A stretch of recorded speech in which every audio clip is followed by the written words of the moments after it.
बिस्मिल्लाहिर्रहमानिर्रहीम। अस्सलाम वालेकुम दोस्तों, क्या हाल है? खैरियत से हैं? तो हमारा ये एबैप का सफ़र जारी है, जिसमें हम इंट्रोड्यूस कर रहे हैं अपने नए एबैपर्स को कि किस तरह से वो गेटिंग स्टार्टेड विद एबैप हो सकते हैं। और इसके अंदर हम साथ ही साथ अपना एक ये एबैपर का टूल को भी इंट्रोड्यूस करा दिया हमने।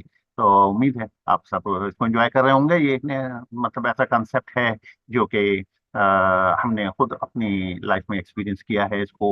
ये बहुत यूजफुल है ऑटोमेशंस के लिए। जरूरत पड़ेगी आपको कि आपको सैप की एनवायरनमेंट में सर्टेन प्रोसेसेस को ऑटोमेट कराना हो। तो ये जो है स्क्रिप्टिंग को आप कैसे यूज करेंगे और किस तरह से आप इसको जो है सैप के प्रोसेसेस को ऑटोमेट करेंगे। तो ये एक हमने एक टूल बना दिया है। बनते बनते एक जिसे कहते हैं कि हम लेके तो चले थे इसको, लेकिन साथ ही साथ ये इवॉल्व होता चला जा रहा है और एक यूजफुल टूल के तौर पर आपके सामने आ रहा है, जिसके अंदर क्लिक ऑफ बटन पे आप एसएपी को लॉगिन कर लेते हैं। क्लिक ऑफ बटन पर आप मतलब यहाँ पे आपके अपने बनाए हुए जितने भी एसएपी के वो हैं, आपने जो बनाए हुए हैं, जो वर्क आपने किसी पेपर ने अपना किया हुआ है, तो वो मॉड्यूल वाइज इसके अंदर अपीयर हो जाते हैं। तो अगर आपने यहाँ पे एमएम को यूज किया, एमएम मॉड्यूल सेलेक्ट कर लिया, तो एमएम के ही दिखाएगा। और जो है जैसे ही आप उसकी किसी डिस्क्रिप्शन को सिलेक्ट करेंगे, तो उसका ऑब्जेक्ट, उसका टी कोड जिस पे वो है। अब यहाँ पे टी कोड बदल भी सकते हैं, मतलब कि आप हो सकता है कि अपना एबैप का जो प्रोग्राम है उसको आपने टी कोड असाइन कर दिया है कोई, तो वहां पे ये वाला टी कोड आ जाएगा। अभी अभी फिल वक्त क्योंकि ड्यूरिंग द डेवलपमेंट है, तो ये C38 से हम इसको रन करेंगे। उसके रन होने के बाद अगर कोई वेरिएंट्स आते हैं, तो वो भी जो है ऑटोमेटिकली सिस्टम वेरिएंट्स का इंडेक्स बना लेता है, ड्रॉप डाउन में आना शुरू हो जाते हैं। आप किसी पर्टिकुलर वेरिएंट पर इस रिपोर्ट को चला सकते हैं with click of button. Yes, all you need to do is click this. तो हमने पिछले सेशन में आपको और दिखाया था कि किस तरह से इंटरनल टेबल की तैयारी आप कर लेते हैं। इंटरनल टेबल को अब हम इंटरनल टेबल को मतलब हम शुरू हुए थे कि पहले सिलेक्शन ऑप्शंस आपने बना दिए कि यूजर उसमें से अपने जो है सिलेक्शन से स्पेसिफाई करेगा कि किस बेस पर वो ये रिपोर्ट्स को रन करना चाहता है। ठीक है ना? तो और फिर उस सिलेक्शन की बेस पर जो है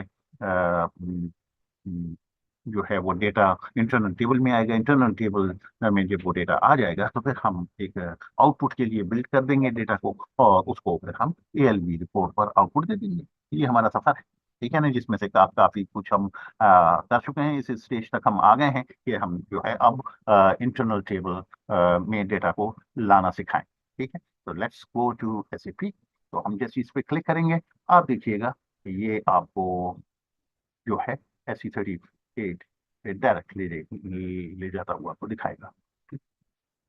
आप यहाँ पे ये देख होंगे कि ये SAP लॉगऑन है ऑलरेडी। ठीक है ना? तो आपने ये सब ये ऑब्जेक्ट रन करना है ये SE38 पर। आप इसे क्लिक कर देंगे, तो आप देखिए ये खुद बहुत आपको SE38 पर ले जाकर आप तो ना सिर्फ ये कि उसने अ, उसको गया, बल्कि उसको एग्जीक्यूट भी कर दिया। ठीक है ना? इसमें फर्दर अगर आपने कोई वेरिएंट बनाना है, बनाएंगे वो हम बाद में। अगर हमने इसमें कोई वेरिएंट भी बनाए हुए हैं, तो वो भी खुद ले लेगा और ये एग्जीक्यूट भी कर देगा। अभी फिल वक्त हमने ये जो है प्रिपरेटरी वर्क कर लिया हुआ है कि जिसमें ये आपको सिलेक्शन स्क्रीन शो कर देता है, तो ये एग्जीक्यूट हो चुका। अब हम जरा इसकी एडिटिंग में जाते हैं, प्रोग्राम को चेंज मोड में लेके आ जाते हैं। तो हम यहाँ तक आपको करा चुके हैं कि स्ट्रक्चर क्रिएट हुआ। स्ट्रक्चर के बाद आपने जो है इंटरनल टेबल को ये डिक्लेरेशन कर दी, वर्क एरिया की डिक्लेरेशन कर दी। ठीक है ना? और उसके बाद फिर आपने जो है सिलेक्शन स्क्रीन जो है वो सेट कर दिया। और अब स्टार्ट ऑफ द सिलेक्शन जो है, इसके अंदर हम सारी जो चीज़ें हैं उसको जो स्टेप्स हैं वो दे देंगे। ये वो चीज़ें हैं जो कि एग्जीक्यूट होंगी। तो सबसे पहली जो चीज़ ये है कि गेट द प्योर डेटा, मतलब where get into the internal table, right? तो अगर आपके पास यहाँ पर कोई जो भी कोड होगा वो एग्जीक्यूट हो जाएगा। तो वो क्यों एग्जीक्यूट होगा? क्योंकि आप कह रहे हैं परफॉर्म करो इस फॉर्म के अंदर पड़े हुए सारे स्टेप्स। तो ये है फॉर्म गेट योर डेटा। अब यहाँ पर हम सेटअप करेंगे या वो कमांड्स लिखेंगे जो कि जरूरत होगी हमें इसकी। तो आइए हम इसकी पहली कमांड लिखते हैं, सिलेक्ट। ठीक है ना? सेलेक्ट ये एसक्यूएल कमांड के जरिए से हम जो है एज्यूमिंग के यूजर ने अपनी जो है ख्वाहिश मेंशन कर दी है सिलेक्शन स्क्रीन के अंदर कि वो क्या क्या चीजें चाहता है, तो on the basis of that ये जो है हम सिलेक्ट करवा रहे हैं। ये इसमें ए बता रही है एलियस। इस वक्त अजान हो रही है, लेट्स वेट फॉर द अजान टू कंप्लीट, इंशाल्लाह आई गेट बैक।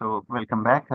तो हम सेलेक्ट कमांड लिख रहे थे यहाँ पर कि जो है हम डेटा जो सेलेक्ट स्क्रीन में ये जो ऊपर जो सेलेक्ट के ऑप्शंस जो दिए गए हैं यूजर ने एज्यूमिंग के सारे सिलेक्ट कर लिए हैं, उनकी बेस पर अब वो डेटा को कैसे पिक किया जाता है।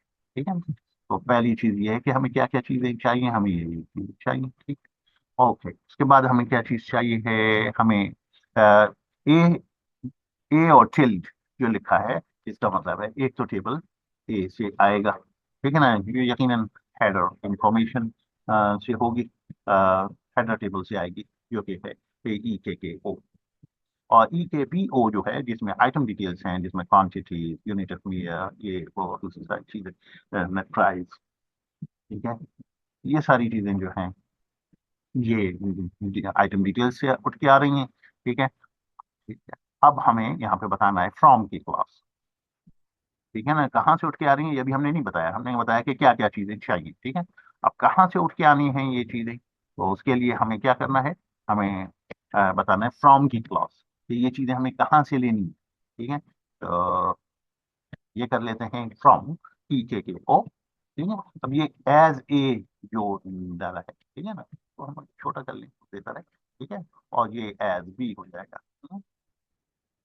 ठीक है, तो ई के पी ओ जो एस बी है, ई के ओ जो हेडर इंफॉर्मेशन है वो जो है ए है, और अ, जिसमें हम ये जो कंडीशन ऑफ ज्वाइनिंग बता रहे हैं कि जो purchasing document that is equal to is matching in both the tables A and B में, दोनों मैच कर रहे हों। ठीक है, और भी फर्दर आपकी ज्वाइनिंग की चीजें हो सकती हैं, वो आप यहाँ पर दे देते हैं। आप वंस ये चीज अचीव हो गई तो फिर इसको क्या करना है, ऑफ कोर्स हमें टारगेट करना है इसको कि ये चीजें ले जाके किधर रखनी है। तो हम कह रहे हैं कि इसको इनटू इनटू यानी इनको सिलेक्ट करके जो है मूव कर दो किधर, into the corresponding fields of the table, of table items. ठीक है, जो आईटी लिस्ट हमने ऊपर बनाई है, जो इंटरनल टेबल बनाया है इन उसकी कॉरेस्पॉन्डिंग फील्ड्स में आप डालें। ये कॉरेस्पॉन्डिंग फील्ड्स का इतना यूजफुल है कि ये आपको अदरवाइज दूसरे जो सिस्टम्स हैं उसमें एक एक आइटम बताने से बचा देता है कि आपके इधर के मटेरियल डॉक्यूमेंट को नंबर को उधर के मटेरियल डॉक्यूमेंट में रखें, और ये वो इतनी लंबी लफाजी करनी उसने क्या कह देना है, सिर्फ into corresponding fields of the table item, simple. तो इससे जो है जिसे कहते हैं अक्लमंद के लिए इशारा का भी हमने इशारा कर दिया, और ये आपको जो है बहुत सारी लंबी टाइपिंग से ये जो है ये thanks to the SQL language structure query language है कि उसने हमें सारी झंझट से आज़ाद कर दिया, सिर्फ यही कर दिया कि भाई इधर की सारी फील्ड को अपनी कॉरेस्पॉन्डिंग फील्ड में मूव कर दो। अच्छा, इसमें भी अब वेयर की क्लॉज है जिसमें आप मल्टीपल कंडीशन दे सकते हैं कि जो है आपके जो मटेरियल डॉक्यूमेंट नंबर हो वो उनमें हो जो कि सिलेक्ट किए हुए हैं, ठीक है, इनकी क्लॉज है where this is in the selected option में जो यूजर ने सिलेक्ट किए। ठीक है, तो वो अगर रेंज होगी तो उसमें पढ़ने वाले सारे जो है वो ले लेगा, सारे डॉक्यूमेंट नंबर्स वो ले लेते हैं। ठीक है ना, इसी तरह से इसको हम आप हार्ड कोड भी कर सकते हैं, हम हार्ड कोड करके दिखा देते हैं अगर आपको मटेरियल टाइप को हार्ड कोड करना है, तो यदि मटेरियल का टाइप परचेज ऑर्डर ही रहे, बाकी दूसरे भी डॉक्यूमेंट्स होते हैं अमंग के टेबल्स में तो वो ना आए। ठीक है ना, तो ये आप ले चाहिए। और इसी तरह से आपने एक और कंडीशन दे दी कि जनाब जो है क्रिएशन डेट फॉल कर दी हो, एक सर्टेन डेट जो कि वो वाली डेट्स जो कि यूजर ने स्पेसिफाई की कि यहाँ से लेके यहाँ तक। ठीक, ये आपने एक आपने सेलेक्ट का एक पार्ट कर दिया कि जो कि इन दो टेबल से उठाकर इंफॉर्मेशन कहाँ रख रहा है, ये देखिए यहाँ रख रहा है IT लिस्ट, इंटरनल टेबल। ठीक है, इसमें सारे जो है उन दो टेबल्स को यकजा कर दिया है एक स्ट्रक्चर में। ठीक है, स्ट्रक्चर हमने पहले डिफाइन कर लिया। इसे चेक कर लेते हैं कि किसी किस्म का कोई एरर तो नहीं रह गया। No error, wonderful. और इसको हम जो है एक्टिवेट भी करते रहे तो चाहे, ठीक है ना, हमसे एक्टिवेट भी कर लेते हैं ताकि ये एक्टिवेट हो, उठा दे और हम इसे सेव भी कर लेंगे। हाँ, इसे सेव, ये एक्टिवेट हो गया। ठीक है ना, अब हम आगे चलते हैं। अब हम इसमें या अच्छा, अब हम इसमें जो है इसे सेव कर लेते हैं। अच्छा, अब अब वेंडर का पार्ट रह गया। तो आइए हम वेंडर का पार्ट में पहले हम ये चेक कर लें कि हमारे पास जो ऊपर वाला जो SQL है, ये जो सिलेक्ट कमांड है, इससे कुछ रिकॉर्ड भी आए हैं क्या नहीं। बार बार ऐसा हो सकता है कि कोई रिकॉर्ड ही ना आए, तो फिर वेंडर की झंझट में पड़ने की जरूरत ही कोई नहीं है। सिंपली जब आपके पास कोई ऐसी इंफॉर्मेशन नहीं आई है तो वेंडर, तो यहाँ पे हम एंड इफ के द इफ और एंड इफ के दरमियान में क्या लिखेंगे, हम वो लिखेंगे कि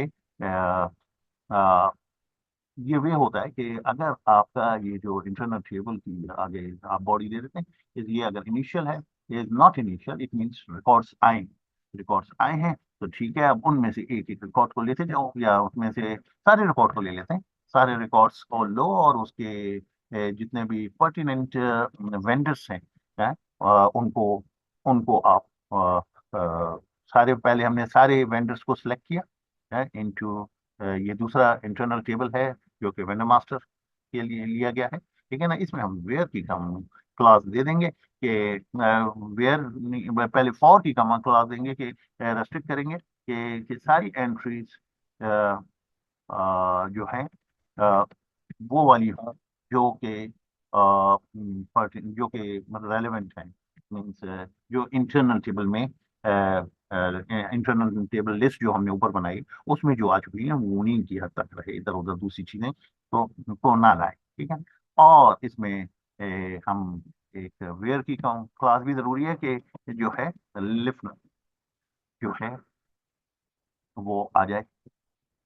हम्म, हम यहाँ पे वेयर लिफनर, लिफनर क्या है, वेंडर का code, the code of vendor is equal to जो कि IT लिस्ट का जो लिफनर है उसके से मैच कर रहा हो। ठीक है ना, वो वाली सारी रिकॉर्ड्स यानी रेलिवेंट रिकॉर्ड्स फ्रॉम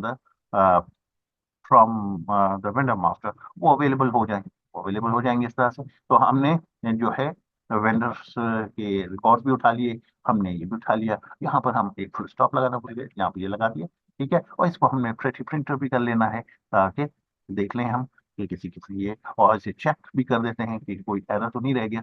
कोई एरर नहीं है, इसे एक्टिवेट कर लेते हैं। ठीक है ना, तो हमने इंटरनल टेबल को अपडेट कर, इंटरनल टेबल जब हमें रिकॉर्ड्स जो हैं वो इस तरह से आ जाएंगे।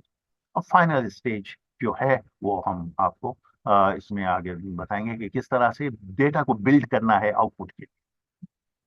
इस स्टेज पर जैसे हमने ये परफॉर्म किया, यहाँ तक हो गया कि हमारा जो है डेटा उठ के आ गया है, तो गेट डेटा हो गया।